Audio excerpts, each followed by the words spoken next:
Yesterday we had spoken about the pasuk. Where's my? And we had asked the question of why it puts the Beis Hamikdash. That was Perek Chavav pasuk Tes on page 1068, and it says V'yavienu el hamakom hazeh v'yitan lanu es ha'oretz hazos eretz zov ascholav. He brought us to this place, and he gave us. In Rashi said, "El hamakom hazeh is the Beis Hamikdash."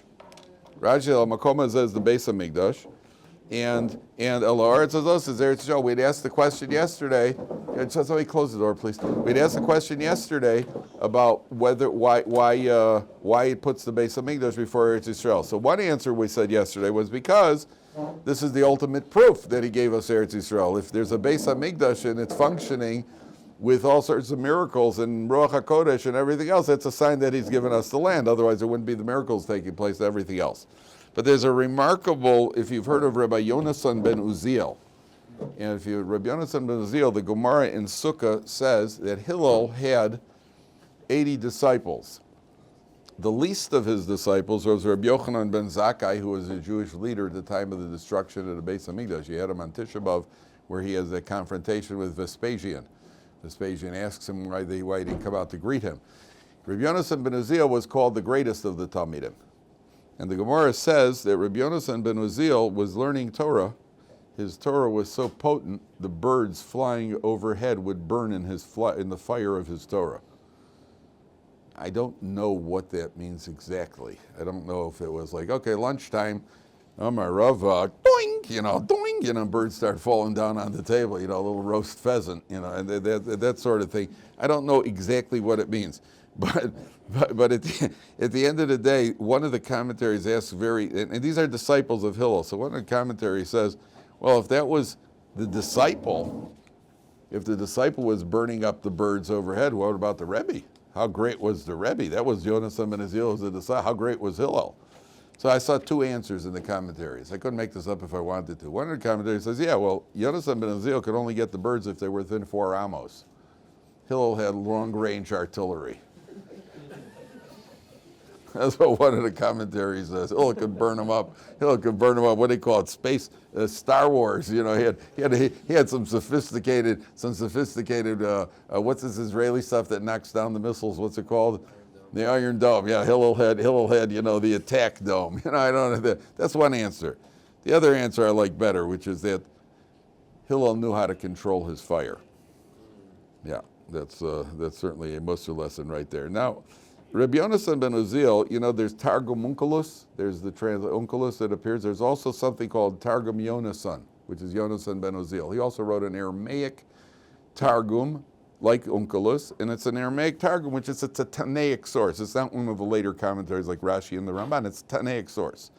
And what Rabbi Yonasan ben Uzziel has the same weight as the Bavli, the Yerushalmi.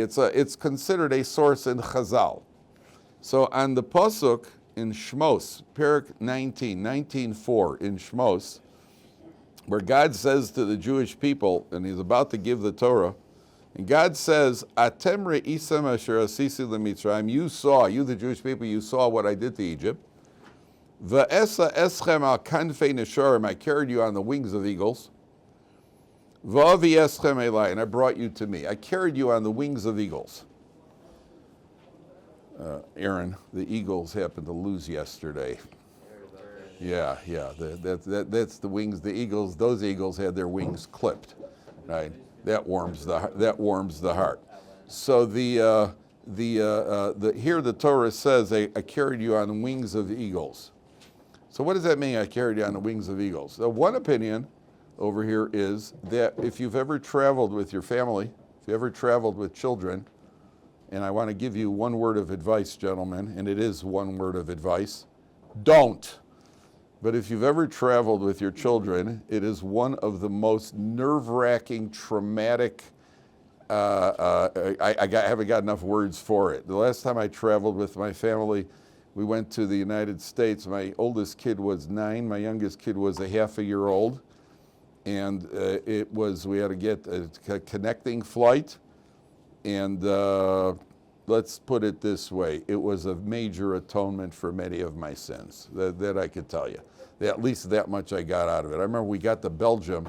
We had a connecting flight in Belgium. We get to the airport in Belgium. We got off the first flight. We figured, okay, now we'll be able to relax. We've been in transit for about 8 hours already since getting to the airport, getting on and flying for. And we get to the airport and there's an announcement, parents, please supervise your children. There have been a spate of kidnappings. So there we were, welcome to Belgium. Welcome to, that was just terrific. On the other hand, I was thinking, well, maybe it would just make my job easier on the next flight. So somebody told me later we made a mistake. We should have gotten on, you put your kids on unattended. So now the cabin crew has to take care of them, and you and your wife sit up front, in business and let somebody else worry about it. So, you get wiser.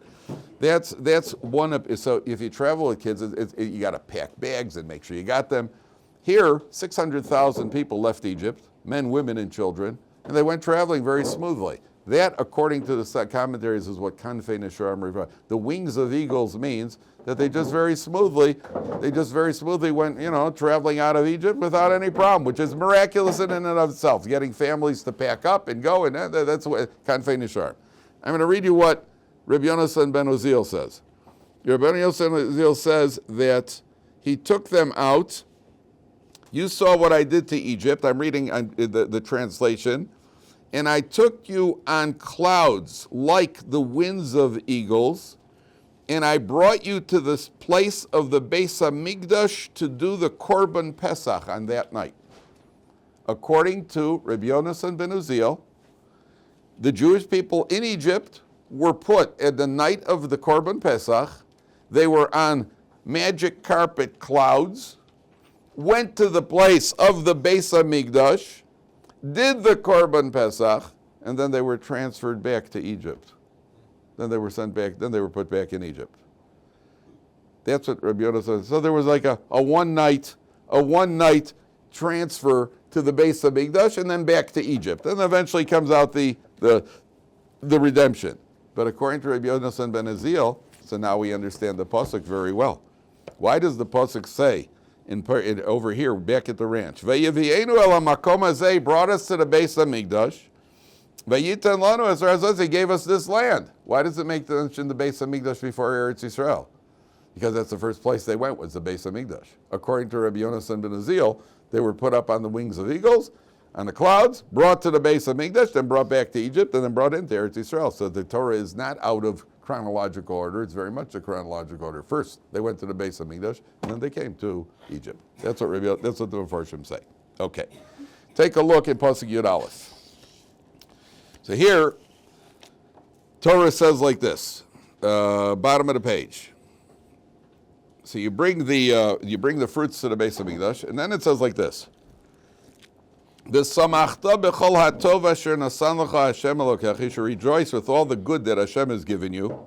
Uleveisecha, ata ve'alevi ve'ager asher b'kirbecha. That's the last pasuk in this whole section of Bikurim. That after you bring the fruits and you thank Hashem, you should rejoice with all of the good that Hashem has given you.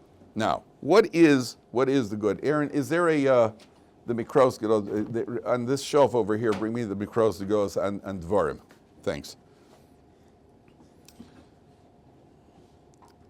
What's the rejoicing over? You should rejoice with all the good that. Thank you. You should rejoice with all the good that Hashem gives you. So why would we be rejoicing? So the Mefarshim say, did any of you ever get autographs? You've asked got an autograph? From the Rabbi selling his book. No, I mean real autographs. I mean like autographs of sports, the sports professionals, that sort of thing. Those are the only real autographs, right? Did you ever get a real autograph? From who? James LeBron. Oh, you remember that?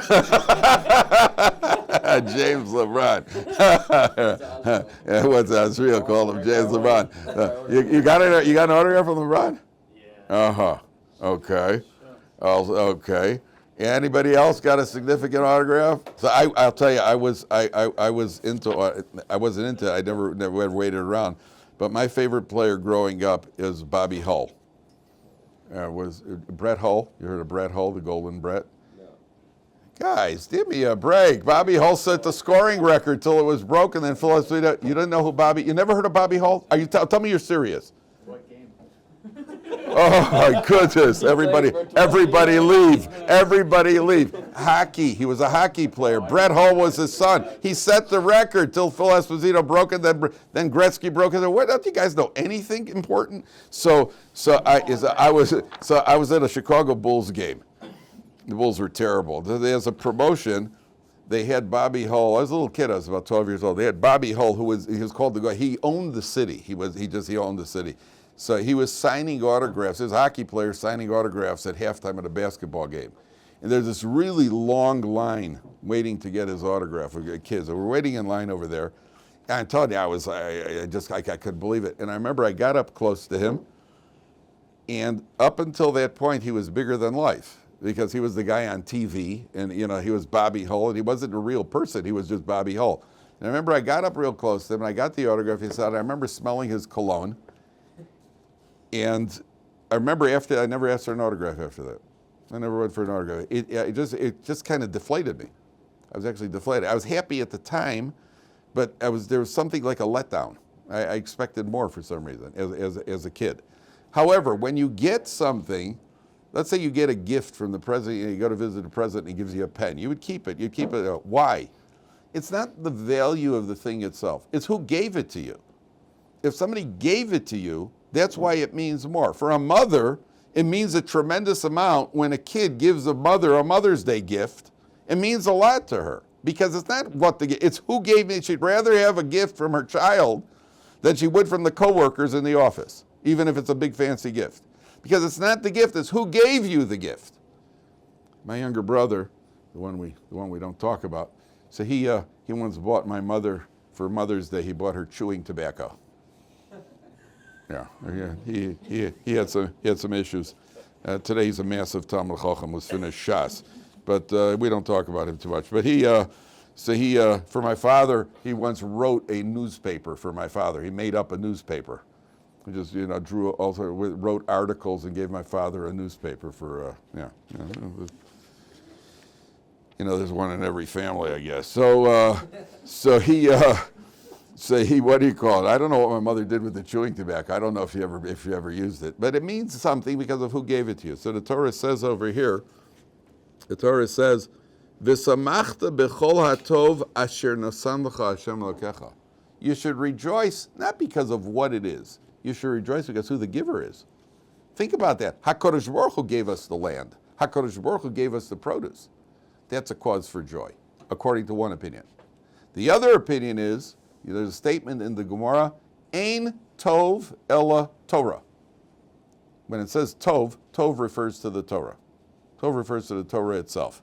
V'samachta, rejoice, b'chol hatov. Rejoice with the Torah that HaKadosh Baruch Hu gave us. So I want to read you a very famous, this was actually made into a song. There's the Or HaChaim HaKadosh, has a very, very famous statement that he says over here. And the Or HaChaim says like this. Did you go up to the grave, the Or HaChaim on the yard site, the Or HaChaim? Okay, so this is a very famous statement from the Or HaChaim, and they actually made a song of it. One of the contemporary singers, they actually made a song out of it. He said like this, that the Torah was given to you, the Jewish people. Says the Or HaChaim, you, Atem, just like we learned Atem, to the exclusion of somebody. See, it's all one Torah. It all hangs together. Atem, you. The Torah is given to you. V'samachta, you should rejoice. Says the Or HaChaim, this is to exclude anybody but us. Not an angel. No angels got the Torah. We're on a higher level than the angels, gentlemen. We are on a higher madrega. Do you know why? Why are we on a higher madrega than the angels? We have free choice. Angels don't have free choice. We have free choice. We're on a higher madrega. We have to struggle, but in the Talmud says that in the future, when it comes to the ultimate redemption, we're going to be on the inner circle, and the angels are going to be asking us, what's Hashem saying? Because we're going to be in the box seats. They're going to be the guys up the guys in the grandstand. We're going to be in the box seats. The Malachim are going to ask us, what's Hashem saying over there? Because we used our free choice. We earned more. They don't have earning power. You, not an angel, and not anybody else. And then he says like this. I'm going to read the words in Hebrew.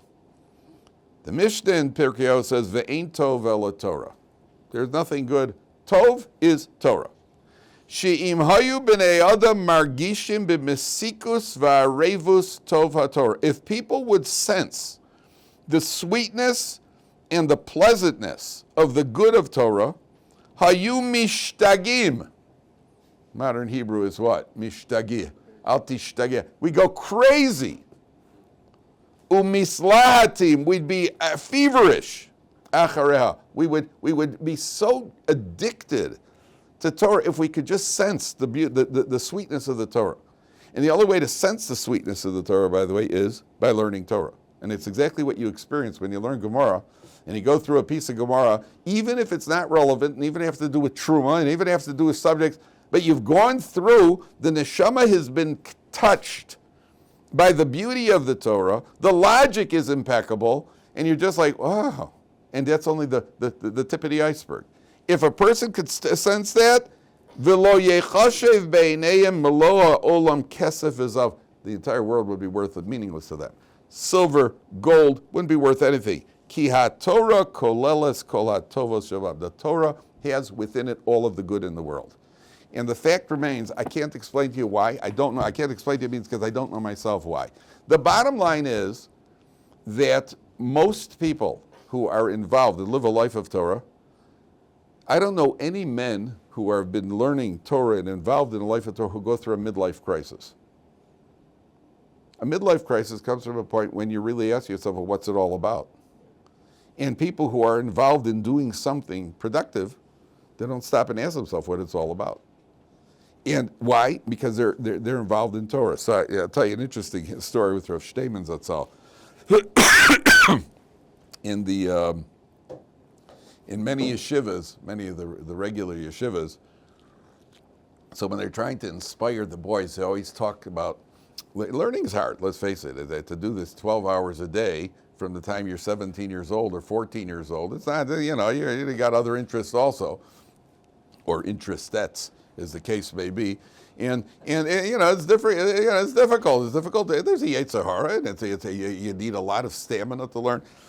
So they always used to tell us in yeshiva, they always used to say, learn Torah, you'll taste the sweetness of Torah. And there is a certain sweetness of Torah. Do you know that the Vilna Gaon says that a person could get to the point where the experience of learning Torah is no different than the experience of eating meat?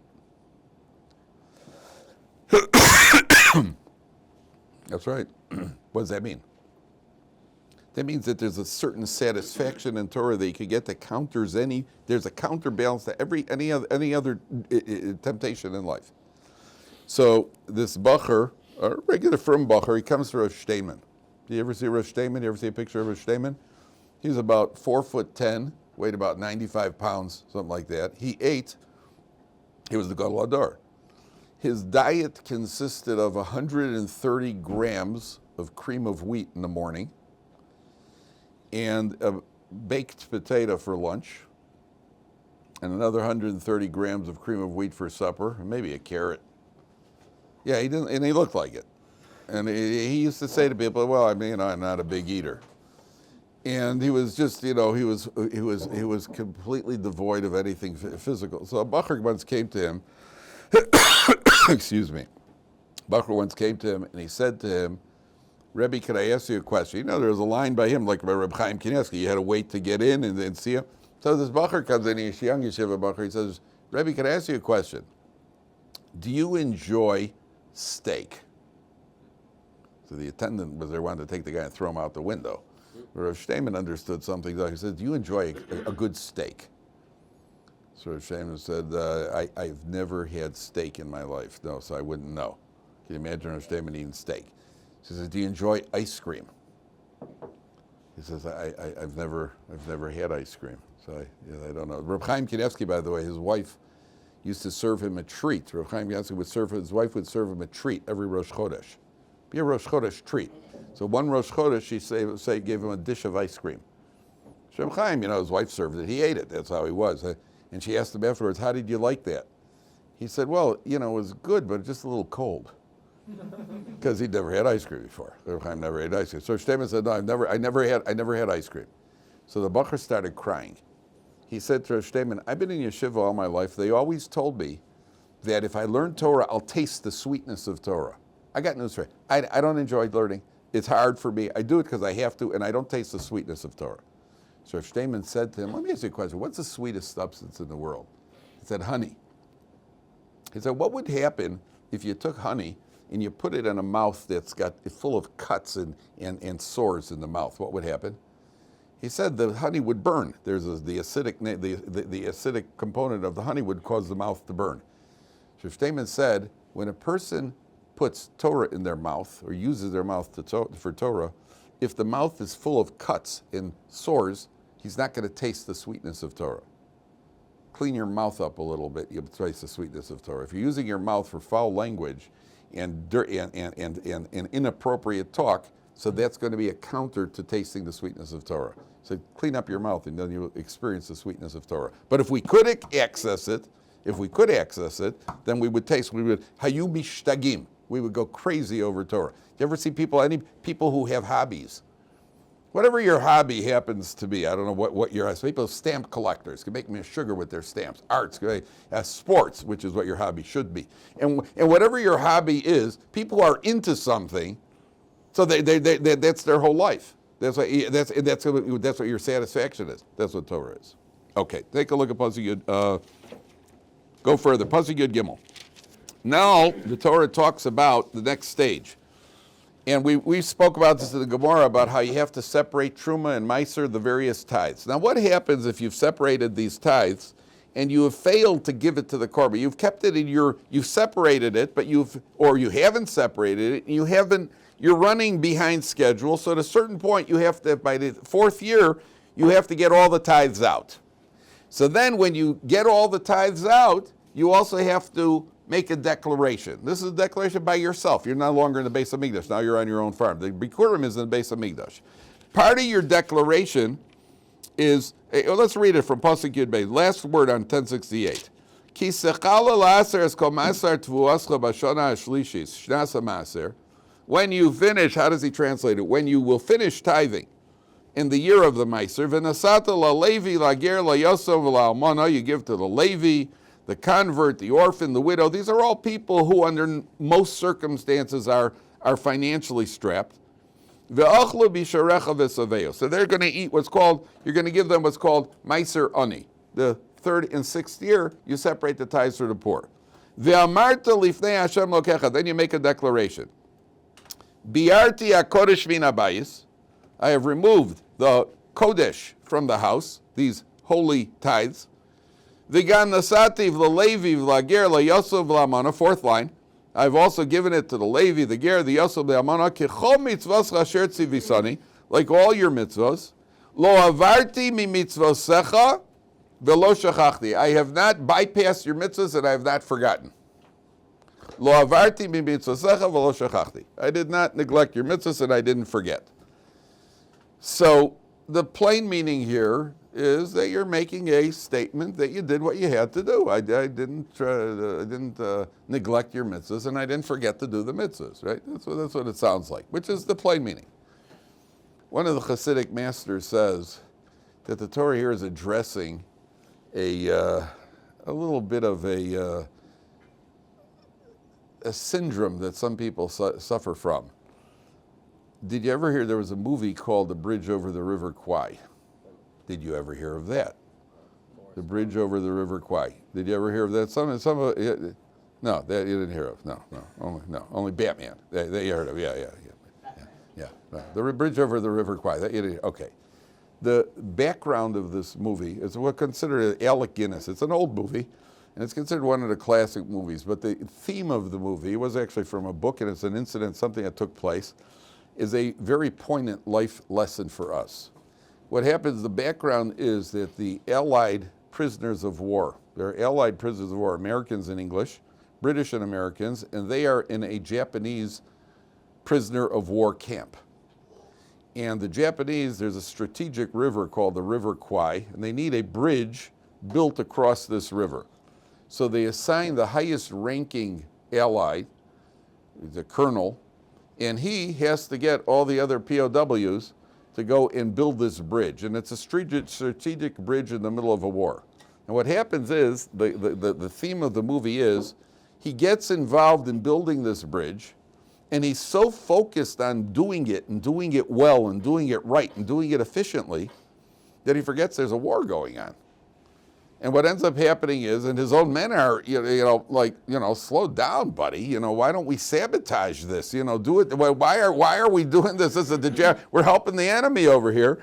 And the whole movie is about how he is so tunnel visioned on this bridge. It's a brilliant life lesson. So one of the Mefarshim says over here, and eventually they kill him. And the what do you call it? I mean, that's how all the movies end, don't they? Somebody's got.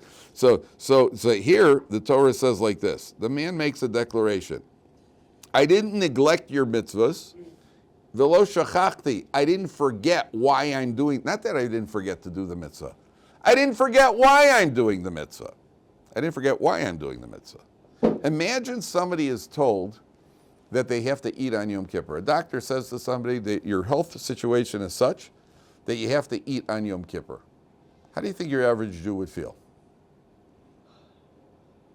What, relief? No, my friend. Most people that this has happened to, but it's Yom Kippur. But it's Yom Kippur. And there's an incident with Rabbi Yaakov Kamenetsky where the doctors told an elderly man that he has to eat on Yom Kippur. He refused to eat on Yom Kippur, and he died. And Rabbi Yaakov Kamenetsky was a Rav at the time. I think he was in Toronto at the time. Rabbi Yaakov would not eulogize him. He held the man said, you behaved inappropriately. You brought on your own death. A person who, they say there was a very old Hasidic Rebbe. And the doctor examined him, and then he called in the Rebbe's kids. And he called in his sons, and he said, listen, I got some bad news. Your father's not well. He cannot fast on Yom Kippur. He has to eat on Yom Kippur. Oh boy, Dad's not going to like this.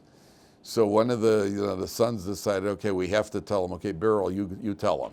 He says, no, Zalman, I ain't telling him. You tell him. And he says, no. Okay, Shimmy, you tell him. No, I'm telling. Okay, we'll all go together.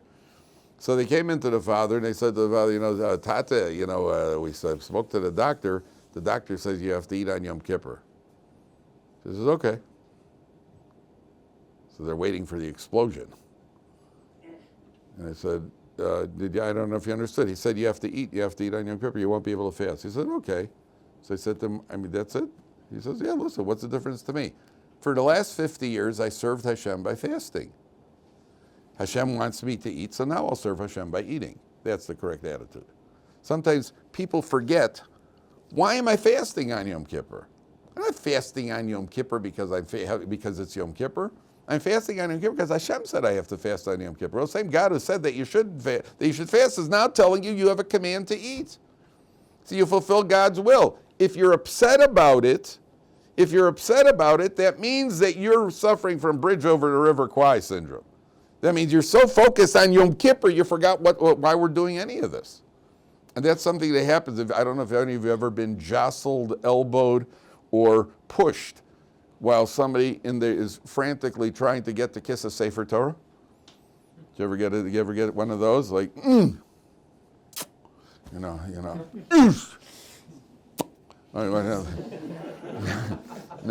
had one of those? Never had one of those? Or get your hat knocked off, or get poked in the back of the neck by a lulav while somebody's doing his nano, or get whipped in the face by somebody's tzitzis, and he's putting on his talis? That's a bridge over the river Kwai syndrome. Why you want to kiss the Sefer Torah? I want to express my love to Hashem. Everybody out of my way, I'm doing a mitzvah. Right? This happens all the time. You ever get upset? You invite a guest to your house and the guest won't come to your house. So now you're upset. But I want you to come. I want to do a mitzvah. No, I don't want to. Say, what are you upset about? What are you upset about? That means you forgot why you want to do the mitzvah. You want to do the mitzvah because you're doing the mitzvah. What about I'll torture you so I can do the mitzvah. That's my favorite mitzvah, by the way. Right, that'd be a good mitzvah. Right? So that's what the Torah says. Lo avarti mi mitzvosecha. I didn't forget about your mitzvahs. V'lo shachachti, and I didn't forget why I'm doing the mitzvahs. And the ultimate, by the way, is when when somebody is in the year of mourning, they have to say Kaddish in their year of mourning. And then there's a custom to daven for the Yomud. You know, the guy who's saying, the Avel, the mourner has to daven for the Yomud in Shul. You know that? He leads the services. And he's supposed to lead the services as often as possible. The people literally will have, certainly yell at each other over it, but there's people could actually get to physical altercations for who's going to have the merit of the soul of their deceased. For the merit of soul, in order to take that Amud. If I go, like, you know, I'll beat up everybody for the soul of my father, you know, to get to that Amud over there. So when my father was nifter 9 years ago, so my father was Shalom. So my brothers and I have two brothers, we sat down and we said, no matter what happens in the coming year, we are not getting into any argument over the Amud with anybody. If anybody else wants it, they get it. And Rabbi Yisrael Salanter said the merit of giving it up is a better merit for the soul than actually leading the davening. So we decided right away we're not going to get it. Part of it had to do with the fact that we knew that if our father was alive and saw us arguing with somebody over the Amud, he would have banged all three of our heads together. So there was that intimidation factor. And we knew that wasn't what he wanted. Okay, the entire year I didn't have any problem. I didn't have any problem. Anybody wanted, go right ahead. One time I went to Mariv, I got to Mariv, and I went up and I sat, like this is where the Chazan stands. I was sitting right over here, right, you know, the row right behind it, getting ready for Mariv. About 20 seconds before Mariv, we're waiting on the clock for the strike. About 20 seconds before Mariv, a guy walks into shul, walks right past me, and he goes standing there, and he's going to daven for the Amud. He didn't see me, and he didn't know me. He just goes. And I remember I was like, and then I started thinking to myself, why am I upset? Am I really upset because I really wanted to elevate the neshama, or I am upset because he just did that to me? And once I determined it was the latter rather than the former, I just went to my seat and I sat down and davened Marv. A person who's going to fight, a person who's going to make an issue, going to elbow something, do something like that, that means this person has lost focus on why he's doing what he's doing. And this applies in many other areas of Yiddishkeit. It applies when you have children in the house and you get upset with your child because you have to daven now. You're yelling at your kid because you want to daven. I mean, you got your priorities, they're skewed. You understand? That's what they're. I didn't forget why I'm doing any of this. Okay, I have to stop because I've